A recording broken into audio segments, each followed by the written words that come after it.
3 राज्यों में मिली बड़ी जीत के बाद सीएम मनोहर लाल मीडिया के सामने आए और इस जीत को जनता का बीजेपी सरकार पर भरोसा करार दिया। सीएम मनोहर लाल ने इसके साथ ही अपने प्रदेश की योजनाओं की भी जानकारी दी। क्या कुछ कहा मुख्यमंत्री ने, आइए आपको सुनाते हैं। उसमें पीपल्स रिप्रेजेंटेटिव एक्ट जो होता है उसमें परिवर्तन करना, चुनाव आयोग के साथ बातचीत करना, तब तो सारे देश में संभव होता है। लेकिन हमारा चुनाव चूंकि नजदीक है, इसलिए अगर केंद्रीय नेतृत्व और चुनाव आयोग एक साथ कराएंगे तो हम तैयार हैं, नहीं कराएंगे अलग अलग समय भी कराएंगे तो 4 महीने का अंतर है, उस हिसाब से कराएंगे। कोई दुरुपयोग नहीं है। विकसित भारत संकल्प यात्रा एक सरकारी कार्यक्रम है। हम अपने देश के बारे में जो सोचते हैं, कांग्रेस ने जब से कांग्रेस बनी है कभी सोचा तक नहीं है कि देश को विकसित भी करना है। दुनिया में अभी मात्र 37 देश विकसित देशों की श्रेणी में आते हैं, बाकी सब विकासशील हैं। हम भी अभी विकासशील देशों की श्रेणी में आते हैं।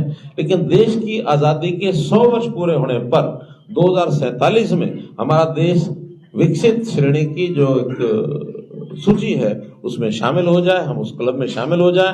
तो इसके लिए सरकारों को भी काम करना है, जनता को भी काम करना है। जनता को प्रेरित करने के लिए, जनता को आगे बढ़ने के लिए, देश के प्रति लगाव कैसे बने, उसका एक प्रकार से आह्वान करने के लिए सरकारी कार्यक्रम है। इसमें कोई पार्टी का कार्यक्रम नहीं है कि पार्टी इसको कर रही है, सरकार कर रही है।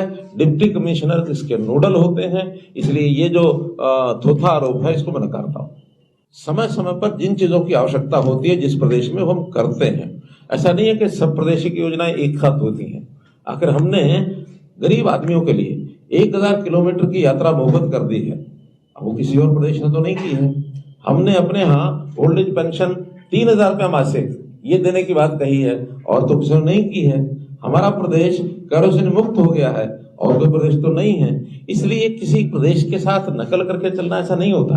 अपने अपने प्रदेश की स्थितियों से कैसे क्या, हमने बीपीएल इसकी सीमा 1,80,000 रुपया कर दी है, बाकी प्रदेशों में तो आज भी 1,20,000 है।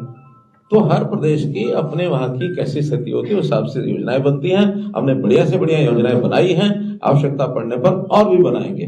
आखिर तो विधुर पेंशन ये किसी प्रदेश में लागू नहीं की है।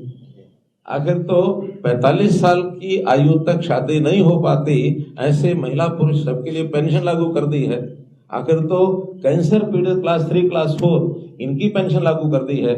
आखिर तो हमने बच्चियों की शिक्षा, जो डिग्री कक्षा की शिक्षा है, वो चाहे सरकारी स्कूल हो, कॉलेज हो अथवा प्राइवेट कॉलेज हो, सब में फ्री करने की 1/80 तक घोषणा कर दी है, बाकी तो किसी ने नहीं की है। तो ये अलग अलग प्रदेशों की अलग अलग योजनाएं होती हैं। कुछ योजनाएं उनकी अच्छी हैं, हम अडॉप्ट करेंगे, हमारी अच्छी योजनाएं वो अडॉप्ट करेंगे। मुझे जानकारी है कि जो राशन कार्ड इस प्रदेश में 26 लाख 27 लाख ही तक मैक्सिमम होते थे, आज वो 38 लाख राशन कार्ड हो गए हैं। जो पेंशन, ओल्ड एज, विधवा पेंशन अथवा अन्य प्रकार की पेंशन, वो सब 26-27 लाख होते थे, वो 40 लाख लोगों तक पहुंचनी शुरू हो गई है। आयुष्मान के कार्ड 80 लाख लोगों के बन गए हैं, 1,41,00,000 का हमारा टारगेट है। तो आप भी बेशक कहते रहे कि अंतिम तक नहीं पहुंची, हमें मालूम है कहां तक पहुंची है और कितना लाभ हो चुका है। इस आयुष्मान का 1080 करोड़ रुपया हम जो है अस्पतालों को रिइंबर्स कर चुके हैं। तो आखिर अंतिम व्यक्ति तक चीजें पहुंची तभी किया है।